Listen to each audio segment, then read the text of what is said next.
Bien-aimés frères et sœurs, vous connaîtrez la vérité et la vérité vous affranchira. Ça, c'est pas moi qui le dis, c'est la Bible qui le dit. Mais moi, je vous dis mieux. Vous connaîtrez la vérité historique, notamment celle de vos ancêtres kémites, et vous aurez une vision globale de ce que c'est que la vraie souveraineté politique. J'ajoute, vous reviendrez à la spiritualité africaine ancestrale et vous comprendrez les enjeux de l'indépendance économique. Et pour terminer, vous accepterez votre identité culturelle kémite et vous obtiendrez deux choses. La première, c'est la paix. La seconde, c'est le développement, à une condition. L'unité de toute l'Afrique noire, l'unité de tous les Noirs du monde entier. Ok, pas tous, bienvenue sur la chaîne des panafricanistes par essence, par conviction et par excellence. Celle des citoyens kémites par nécessité et obligation de combat. Nous sommes une chaîne qui n'est guidée que par nos ancêtres et rien que par les ancêtres qui appartiennent à l'égrégore du monde noir. Par conséquent, nous ne croyons en aucun Dieu venu de l'étranger. Toutefois, cette vidéo n'est aucunement destinée à inciter à la haine ou à la violence, car nous menons un combat qui est d'abord et avant tout spirituel, intellectuel et démocratique. Ensuite, il est politique, géopolitique et géostratégique. Contre l'impérialisme, le colonialisme, le néocolonialisme et l'endocolonat, qui sont tous qualifiés de crimes contre l'humanité. Nous menons ce combat sur la base du principe fondamental que nous avons hérité de nos ancêtres kémites, qui est celui de la Mahat, c'est-à-dire solidarité, vérité et justice. Vous êtes donc en droit de connaître la vérité et nous avons l'obligation de vous dire la vérité, rien que la vérité, afin que justice soit rendue au continent africain. Et ça, c'est notre modeste contribution dans cette noble lutte en faveur de la souveraineté, la dignité, la solidarité et l'unité africaine. C'est exactement ça que nous appelons le panafricanisme. Bien-aimés frères et sœurs, Nicolas Sarkozy a perdu la tête. Nicolas Sarkozy a peur de la mort. Eh oui, vous savez, les grands tueurs ont très peur de la mort. Un policier ou un militaire, si vous le suivez, vous prenez votre arme, vous tirez en l'air, un coup, il va automatiquement s'arrêter. Parce que lui, il sait que ce qu'il a en train d'utiliser là, ça tue. Puisque moi, je l'ai expérimenté, j'ai déjà tué avec ça. Il a plus peur de l'arme à feu que quiconque, que n'importe quel civil. Parce qu'il connaît la valeur. C'est comme Nicolas Sarkozy. Maintenant qu'il sait qu'il a fini de tuer les Africains comme en masse, hein, parce que lui, sa cible, hein, pour les Français, leur cible, c'est l'Afrique, c'est les Noirs. Les autres tuent aussi les Noirs, beaucoup, les Américains, les Anglais et autres, mais les Français, eux, c'est leur grande spécialité, les Noirs, il faut les exterminer. C'est comme s'ils sont venus au monde rien que pour exterminer les Noirs. C'est tout. Donc Nicolas Sarkozy, il a tellement tué des Noirs que maintenant, il se dit, mais attendez, les Africains, là, je les ai beaucoup tués, mais ils sont en train de se reproduire, ils continuent à se reproduire en masse. Donc, qu'est-ce qu'il faut faire? Ça veut dire que moi-même, je suis en danger. Nicolas Sarkozy croyait que les Africains qu'il tuait, là, fermaient la porte. Et que lui, il ne pouvait pas rentrer dans cette porte-là. Donc, c'était comme un béton. Lui, il n'allait pas traverser parce que lui, il est le tueur. Et maintenant, il se rend compte que, oh, mais lui-même, il est attendu. Alors, il est vraiment attendu. Et vous savez ce qui fait peur, en fait, à ces gens-là. C'est ce qu'ils ne connaissent pas. Là où nous allons tous, là, personne ne peut connaître exactement ce qui se passera de l'autre côté du rideau. Oui. Quand vous rentrez là-dedans, là, personne ne sait ce que vous voyez là-bas. Seul vous-même qui connaissez. Ah! Si vous avez trop mal fait et que vous êtes obligé de payer là-bas, eh bien là vous regrettez, mais c'est trop tard, vous ne pouvez plus revenir, puisque c'est le non-retour. C'est ça, et c'est la caractéristique des dirigeants français. On ne peut pas concevoir que Nicolas Sarkozy, aujourd'hui, vous dise que le continent européen, c'est le plus brutal, le plus sauvage et le plus barbare de l'humanité. Lui qui est venu dire au Sénégal que les Africains ne sont jamais rentrés dans l'histoire. C'est ça l'orthodrame. Nicolas Sarkozy. Lui qui a tué des gens en Côte d'Ivoire pour aller déloger Laurent Gbagbo de la présidence. Il était fier de ça. Il dit, j'ai délogé, nous avons dégagé Laurent Gbagbo pour placer Alassane Ouattara. Lui qui est allé tuer Kadhafi, qui est allé en Libye détruire, tuer plein de 250 000 morts sur la tête de Nicolas Sarkozy et de Barack Obama. Eh oui, sans compter les blessés et les morts après la situation. Donc c'est une catastrophe humanitaire, c'est un génocide. C'est un génocide, un crime de guerre. Bien sûr qu'il ne peut pas être jugé parce que ils ont le droit de tuer. C'est comme les Américains, ils ont le droit de tuer. Les Français ont le droit de tuer. Les Anglais ont le droit de tuer. Les Allemands ont le droit de tuer.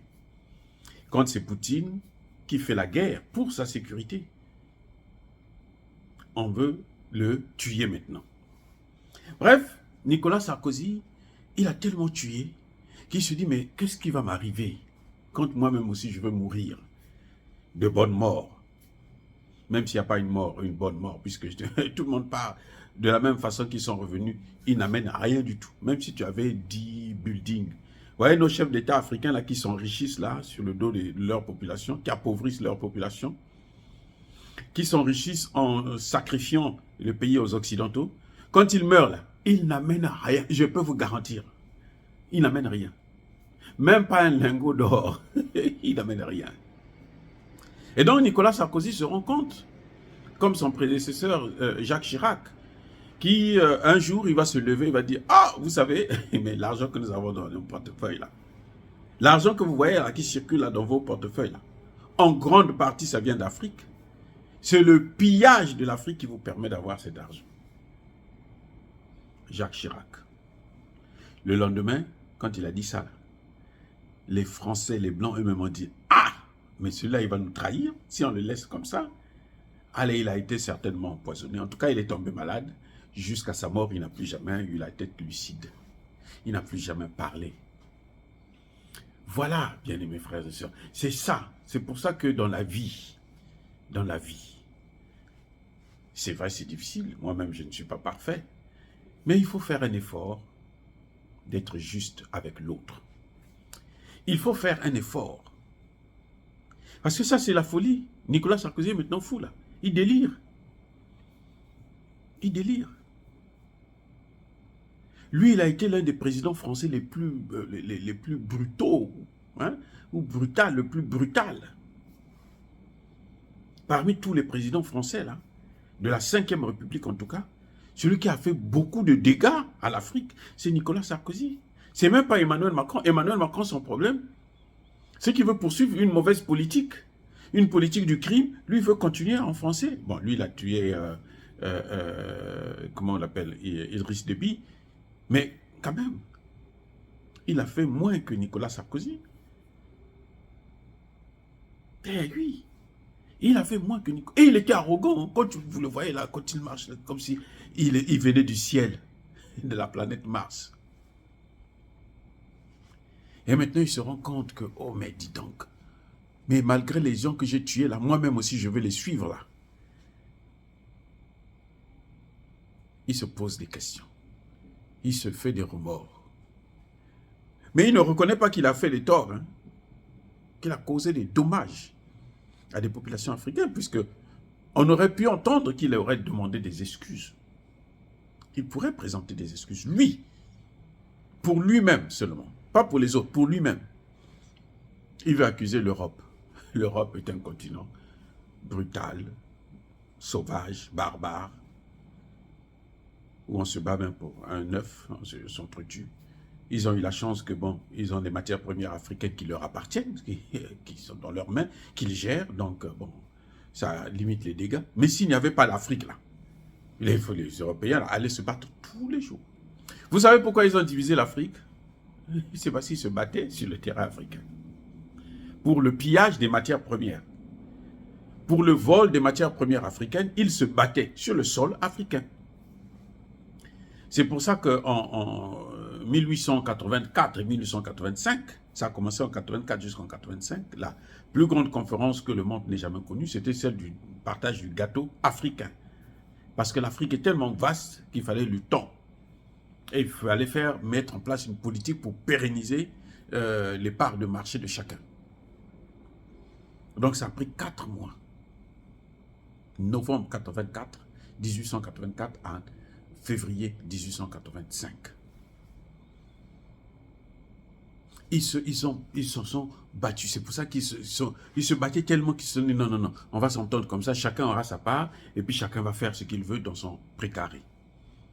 Et les Français ont même gardé le même nom, précaré. Au point où les Français, eux, ils ont dit, hein, comment on l'appelle, le Drian et le Belge, comment on appelle un autre là, un certain Michel ou quoi, ils vont dire à Sergueï Lavrov, toi là, tu n'as pas de place en Afrique. L'Afrique c'est pour nous, ça nous appartient. Ça, ce sont les Français et les Belges qui disent ça. L'Afrique là, c'est notre chose à nous, à nous. Donc vous là, ne venez pas ici, ne venez pas là-bas. Allez faire votre cinéma, allez danser, faire tout ce que vous voulez ailleurs, mais pas en Afrique.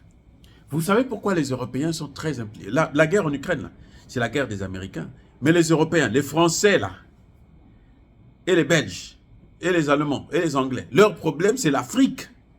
Ce n'est pas l'Ukraine. L'Ukraine, c'est pour les Américains. Oui, ils s'en fichent de l'Ukraine. On peut exterminer les Ukrainiens, ce n'est pas leur problème. Eux, leur problème, c'est parce que Poutine est en train de gagner des marchés en Afrique. Les Chinois sont en train de gagner des marchés en Afrique. Et les Chinois avant travaillé avec les Européens, la main dans la main, pour exploiter l'Afrique.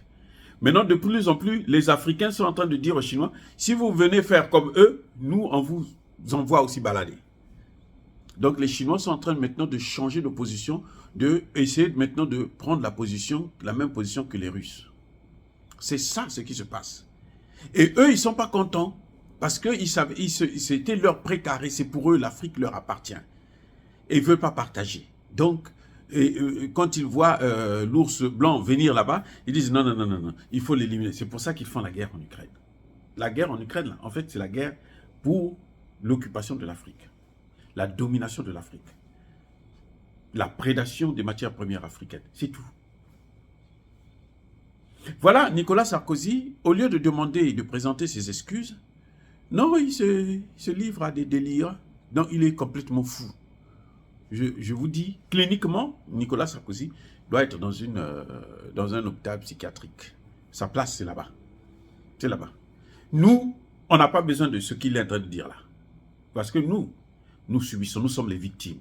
Nous, on veut maintenant les réparations pour ce qu'ils avaient fait.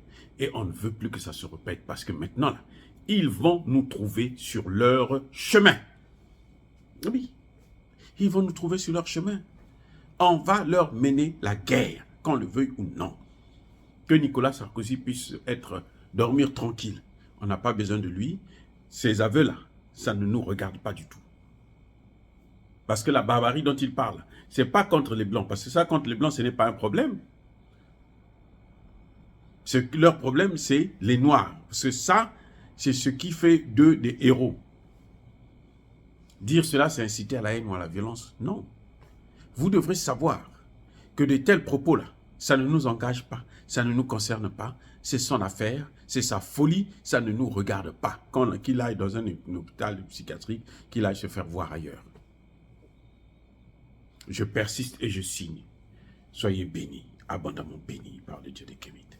Mais que tous ceux qui persécutent le continent africain le pillent et le déstabilisent, qu'ils soient noirs, blancs, chinois, arabes, qu'ils soient maudits, punis, foudroyés, neutralisés par le Dieu des Kémites et par nos ancêtres angélisés. Vive l'Afrique éternelle. J'ai dit et j'assume.